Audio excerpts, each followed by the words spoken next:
আরামবাগে নির্বাচনী প্রচারে গতি আনতে তৃণমূল কংগ্রেসের উদ্যোগে এক গুরুত্বপূর্ণ কর্মী সভা অনুষ্ঠিত হল আরামবাগ রবীন্দ্র ভবনে।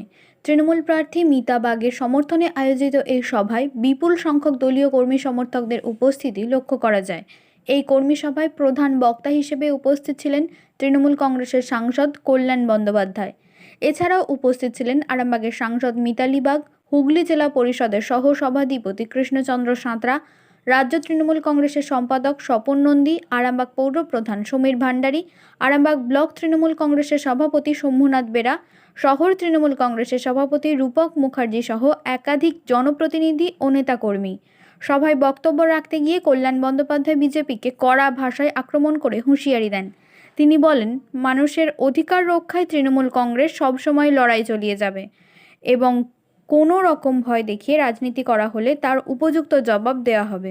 সব জায়গায় বলি, আজও আপনাদের কাছে বলি, এসআইআর লড়াইটা শুরু করার মানসিকতা করব এবং এসআইআরটা ব্যান ইলিগাল, এই কথা ভারতবর্ষের মধ্যে প্রথম যিনি বলেছিলেন তার নাম হচ্ছে মমতা বন্দ্যোপাধ্যায়। তিনি প্রথম বললেন যে ইলেকশন কমিশনার হচ্ছে অ্যারোগেন্ট, ইলেকশন কমিশনার কোনো কাজ করবে না, পশ্চিমবাংলায় শুধু বিজেপির কাজ করার জন্য। এবার এসআইআর নিয়ে যখন ক্যাম্প করলো, বিভিন্ন কাজ হলো, কারা করলো? লক্ষ লক্ষ তৃণমূল কংগ্রেস কর্মী পশ্চিমবাংলায়। তারা এতটা পরিশ্রম করেছে, সেই পরিশ্রম করার জন্য আমরা বুঝতে পেরেছি যে কোন জায়গাটাতে আমরা নাম ইনক্লুশন করতে পারবো, এমন নাম ডিলিশনেরও তারা পয়েন্ট আউট করে।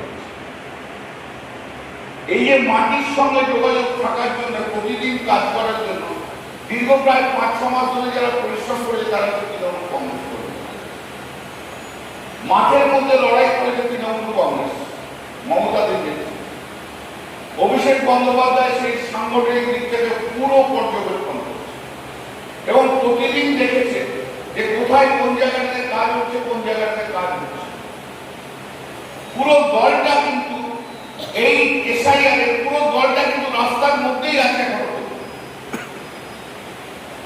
কিছু কিছু লোক থাকে তারা শুধু বেনিফিট নিয়ে ভোগ করার জন্য থাকে, আর কিছু লোক তাকে শুধু পরিশ্রম করার জন্য থাকে। থাকুক না আমার পরিশ্রম করার লোক, বেনিফিট খাওয়ার লোকেরা আমার দরকার।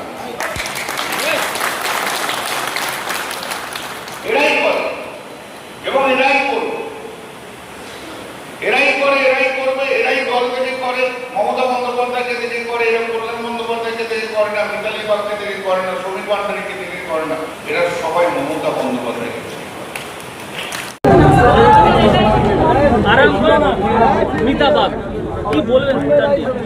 এবারে যা এসে বুঝলাম এর সিট নিশ্চিত সিট। আরামবাগ বিধানসভা কেন্দ্রের তৃণমূল কংগ্রেস প্রার্থী মিতা বাগ জিতছে, এ সম্বন্ধে আর কোনো দ্বিধা নেই।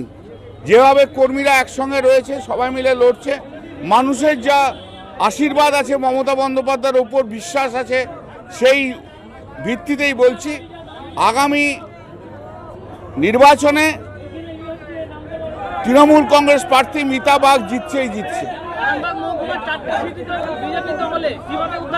সব উদ্ধার হয়ে যাবে। নিউনুর সোফা সেন্টার, এখানে সমস্ত রকম সোফা পাইকারি ও রিটেলে বিক্রয় করা হয়। সমস্ত সোফা নিজস্ব কারখানায় তৈরি করা হয়। প্রোপাইটার হানিফ হোসেন খাঁ ও রুহুল হোসেন খাঁ, বড়ডোঙ্গল হাটতলা সিনেমা হলের সন্নিকটে, হুগলি। যোগাযোগ 7797170093 এবং 9382003105।